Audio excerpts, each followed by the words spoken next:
रूप में अपने सतलोक से 9 लाख बैलों पर थैले रखकर पका हुआ सामान तथा सूखा सामान और 2 हर मोहर भर कर ले आए। आया है बंजारा केशव आया है, काशी आया माल अपारा केशव आया है बंजारा केशव आया है। 9 लाख बोडी बड़ी विशंबर, 9 लाख बोडी बड़ी विशंबर दिया कबीर भंडारा केशव आया है बंजारा केशव आया है। धरती ऊपर तंबू ताने, धरती ऊपर तंबू ताने, चौपड़ के बजारा केशव आया है बंजारा केशव आया है। कौन देश से बालद आई, कौन देश से बालद आई, ना कहीं बजाने वाला केशव आया है बंजारा केशव आया है। अपरम पार पार गत तेरी, अपरम पार पार गत तेरी, कित उतरी जलधारा केशव आया है बंजारा केशव आया है। साहूकार नहीं कोई जाके, साहूकार नहीं कोई जाके, काशी नगर मजारा केशव आया है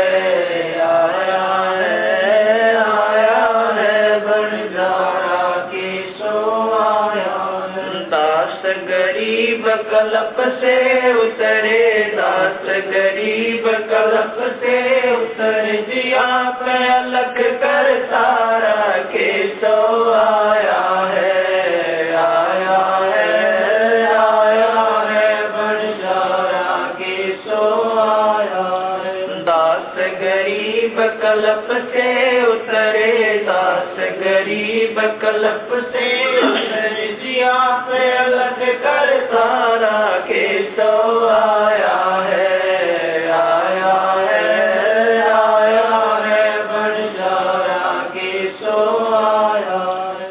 काशी के बाजार में टेंट लगाकर सारा सामान टेंटों में रख दिया और कुछ सेवक भी सतलोक से साथ आए थे जो सभी व्यवस्थाएं संभाल रहे थे। भंडारा शुरू कर दिया गया। 3 दिन तक चिट्ठी में लिखे अनुसार सभी दक्षिणा दी गई। उस समय भोजन भंडारे में दिल्ली का राजा सिकंदर लोधी भी आया था और उसका निजी पीर शेख तकी भी आया था। शेख तकी उपरोक्त षड्यंत्र का मुख्य सदस्य था। उसने सिकंदर लोधी को भी पत्र भिजवाया। वह चाहता था कि किसी तरह सिकंदर लोधी के दिल से कबीर जी उतर जाएं और मेरी महिमा बढ़े। उस शेख का अनुमान था कि अब की बार कबीर काशी से भाग जाएगा और भंडारे में पहुँचे साधु कबीर को गालियां दे रहे होंगे। राजा भी कबीर जी का प्रशंसक नहीं रहेगा। परंतु जब वे भंडारे के स्थान पर पहुँचे तो देखा कि लंगर चल रहा है और सभी दक्षिणा दी जा रही है। सभी साधु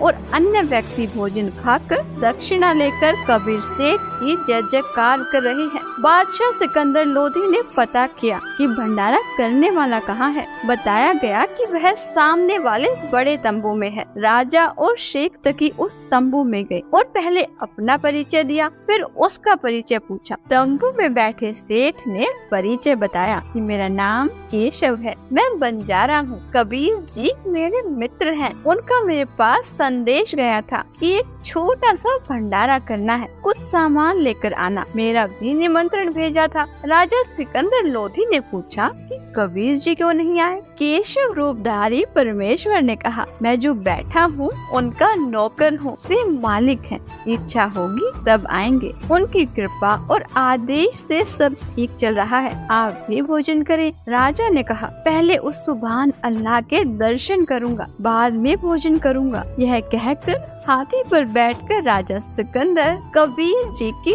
कुटिया पर पहुँचे। साथ में कई अंगरक्षक भी थे। कबीर परमेश्वर जी को संत रविदास जी ने सुबह ही बता दिया था कि हे कबीर जी, आज तो विरोधियों ने बनारस छोड़कर भगाने का कार्य कर दिया है। आपके नाम से झूठे पत्र भेज रखे हैं और ऐसा ऐसा लिखा है। लगभग 18 लाख व्यक्ति साधु संत लंगर खाने पहुंच चुके हैं। कबीर जी ने कहा कि मित्र आ जा, बैठ जा, दरवाजा बंद करके साकर लगा ले। आज का दिन बिताकर रात्रि मैं अपने परिवार को लेकर भाग जाऊंगा, कहीं अन्य शहर गांव में निर्वाह कर लूंगा। जब उन्हें कुछ खाने को मिलेगा ही नहीं तो चिल्लाकर गाली गलौज करके चले जाएंगे। हम साकर नहीं खोलेंगे, यदि किवाड़ तोड़ेंगे तो हाथ जोड़ लूंगा कि मेरा सामर्थ्य आपको भंडारा कराने का नहीं है। गलती से पत्र डाले गए, मारो भावे छोड़ो। दोनों संत माला लेकर भक्ति करने लगे। मुँह बोले माता पिता तथा मृतक जीवित किए हुए लड़का तथा लड़की सुबह सैर को गए थे। इतने में दिल्ली के बादशाह सिकंदर लोधी ने दरवाजा खटखटाया। संत रविदास जी ने कहा, प्रभु लगता है कि अतिथि यहाँ पर भी पहुँच गए हैं। कबीर जी ने कहा, देख सुराग से, बच्चे तो नहीं आ गए हैं। रविदास जी ने देखकर बताया कि नहीं, कोई और ही है। 2-3 बार दरवाजा खटखटाकर राजा सिकंदर लोधी ने अपना परिचय देकर बताया कि आपका दास सिकंदर आया है, आपके दर्शन करना चाहता हूँ। परमेश्वर कबीर जी ने कहा, राजन आज दरवाजा नहीं खोलूंगा, मेरे नाम से झूठी चिट्ठियाँ भेज रखी हैं। लाखों संत भक्त पहुँच चुके हैं। रात्रि होते ही मैं अपने परिवार को लेकर कहीं दूर चला जाऊंगा। सिकंदर लोधी ने कहा, परवरदिगार आप मुझे नहीं बहका सकते, मैं आपको निकट से जान चुका हूँ। आप एक बार दरवाजा खोलो, मैं आपके दर्शन करके ही जलपान करूँगा। परमेश्वर की आज्ञा से रविदास जी ने दरवाजा खोला तो सिकंदर लोधी मुकुट पहने पहने ही चरणों में लौट गया और बताया कि आप अपने आप को छिपा कर बैठे हो। आपने कितना सुंदर भंडारा लगा रखा है। आपका मित्र केशव आपके संदेश को पाकर सर्व सामान लेकर आया है। आपके नाम का अखंड भंडारा चल रहा है। सभी अतिथि आपके दर्शनाभिलाषी हैं, कह रहे हैं कि देखे तो कौन है कबीर सेठ जिसने ऐसे खुले हाथ से लंगर कराया है। मेरी भी प्रार्थना है कि आप एक बार भंडारे में घूमकर सबको दर्शन देकर कृतार्थ करें। तब परमेश्वर कबीर जी उठे और कुटिया से बाहर आए तो आकाश से कबीर जी पर फूलों की वर्षा होने लगी और आकाश से आकर सिर पर सुंदर मुकुट अपने आप पहना गया। तब हाथी पर बैठकर कबीर जी तथा रविदास जी व राजा चले तो सिकंदर लोधी परमेश्वर कबीर जी पर चंवर करने लगे और पीलवान से कहा कि हाथी को भंडारे के साथ लेकर चल। जो भी देखे और पूछे काशी वालों से कि कबीर सेठ कौन सा है, उत्तर मिले कि जिसके सिर पर मोर पंख वाला मुकुट है यह है कबीर सेठ, जिस पर सिकंदर लोधी दिल्ली के बादशाह चंवर कर रहे हैं। सभी एक स्वर में जय बोल रहे थे, जय हो कबीर सेठ की। जैसा लिखा था वैसा ही भंडारा कराया है। ऐसी व्यवस्था कहीं देखी न सुनी। भोजन खाने का स्थान बहुत लंबा चौड़ा था। उसमें घूमकर फिर वहाँ पर आए जहाँ पर केशव टेंट में बैठा था। हाथी से उतरकर कबीर जी तंबू में पहुँचे तो अपने आप एक सुंदर पलंग आ गया। उसके ऊपर एक गद्दा बिछ गया, ऊपर गलीचे बिछ गए जिसकी झालरों में हीरे पन्ने लाल लगे थे। टेंट को ऊपर कर दिया गया जो 2 तरफ से बंद था। खाना खाने के पश्चात सब दर्शनार्थ वहां आने लगे। तब परमेश्वर कबीर जी ने उन परमात्मा के लिए घर त्याग कर आश्रमों में रहने वालों तथा अन्य गृहस्थ व्यक्तियों और ब्राह्मणों को आपस में अर्थात केशव तथा कबीर जी ने आध्यात्मिक प्रश्न उत्तर करके सत्य ज्ञान समझाया।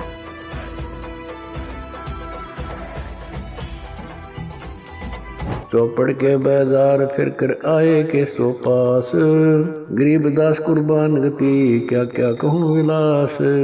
पाट पटंबर बस गए ऊपर हीरे लाल, गरीबदास साहेब धनी डाहे मुक्ता माल।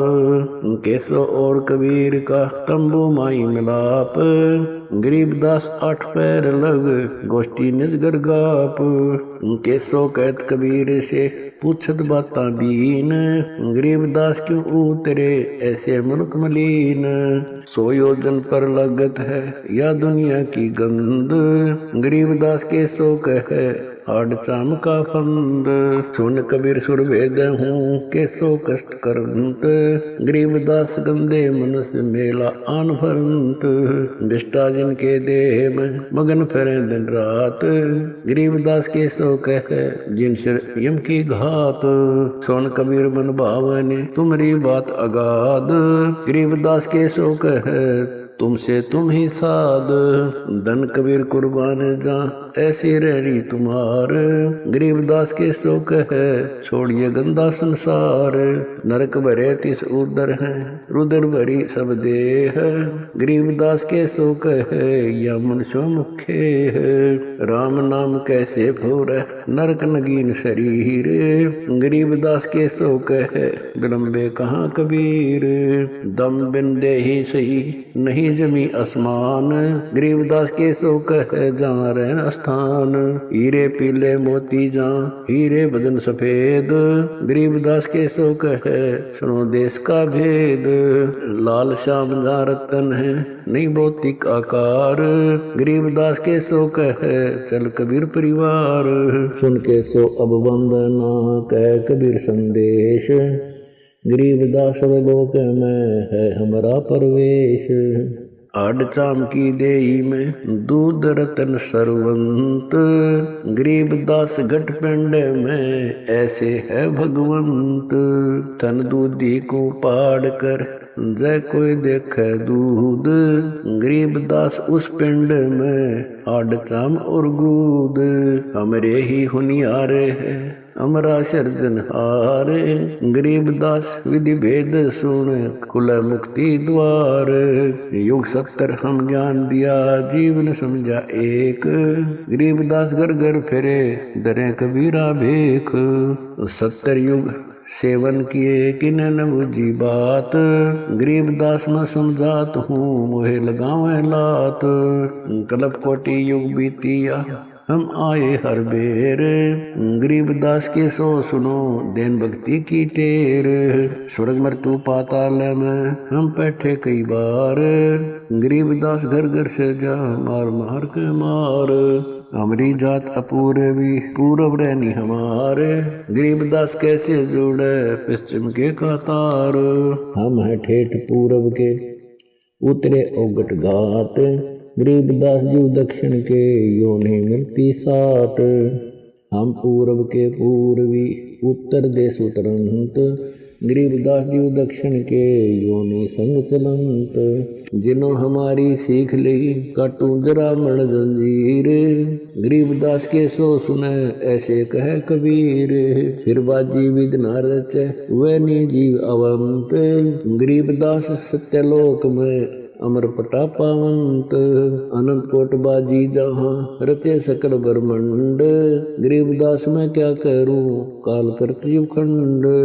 किलों काल निकंद हूँ जीव विध्वंस नहीं होए, गरीबदास दुल्ला कहे शब्द न बूझे कोए। मनुष्य जीव क्या बात है पशु पक्षी परवाने, गरीबदास दुल्ला कहे करहूँ हंस अमान। मैं बंजारा आदि का यही हमारी साट, गरीबदास जी अबे करूं बोर न आवे बाट। एक गाड़ा एक जलाइए यानी मोए सुहाए, गरीबदास सतलोक में देहूं जीव पहुँचाए। सुन कबीर के शोक है जो कुछ करो सो कीन, गरीबदास मुख्तार तुम ही दीन वे दीन।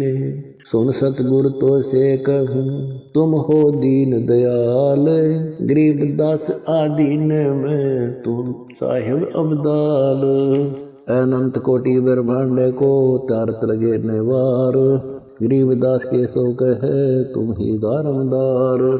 तुम ही दारमदार हो यहाँ कल्प नहीं इंच, गरीब दास के शोक है सब तुमरे ही परपंच। के सो चले सौ धाम को 9 लख बोली लीन, गरीब दास बंधन किया बाजत है सुरबीन। के सो और कबीर जित मिलत बेता एक, दास गरीब कबीर हरि धरते नाना भेख। बंजारे और बैल सब लाए थे भरमाल, गरीब दास सतलोक को चले गए तत्काल। आवत जाते ना लखे कौन नाम प्रकाश, गरीब दास बुझ है